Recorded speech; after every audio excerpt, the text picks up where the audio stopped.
کریں گے موسم کی۔ محکمہ موسمیات نے مونسون سسٹم کی شدت میں مزید اضافے کا الرٹ جاری کر دیا ہے۔ ڈیپ ڈپریشن کی شدت برقرار ہے اور یہ رن آف کچھ اور اس سے ملحقہ علاقے پر موجود ہے۔ تفصیلات دیکھیے اس رپورٹ میں۔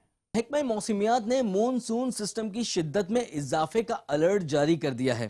ڈیپ ڈپریشن کی شدت برقرار ہے اور یہ رن آف کچھ اور علاقے پر موجود ہے۔ گزشتہ 12 گھنٹوں کے دوران اس کی آگے بڑھنے کی رفتار بہت سست رہی ہے۔ یہ سسٹم کراچی کے مشرق اور جنوب مشرق سے 270 کلومیٹر دور ہے۔ یہ مغرب اور جنوب مغرب کے جانب حرکت کر رہا ہے۔ پچھلے 2 دن سے موجود تھا نا deep depression Indian run of کچھ کے علاقے پر اس وقت موجود ہے۔ کراچی سے تقریباً 250 کلومیٹر کے فاصلے پر ہے، کراچی کے جنوب مشرق میں۔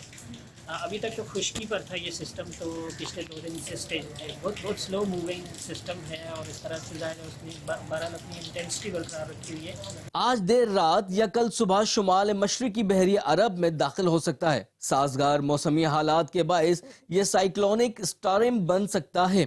اس سسٹم کے باعث سمندر میں شدید طغیانی رہے گی اور ہوائیں 50 سے 60 کلومیٹر فی گھنٹے کی رفتار سے چل سکتی ہیں۔ ماہی گیروں کو سمندر میں نہ جانے کی ہدایت کی گئی ہے، جبکہ 31 اگست تک کراچی، حیدرآباد، ٹھٹہ، بدین، سجاول، تھرپارکر، سانگڑ، شہید بے نظیر آباد، میرپور خاص اور سندھ کے دیگر اضلاع میں وقفے سے تیز اور شدید موسلادھار بارش کا امکان ہے۔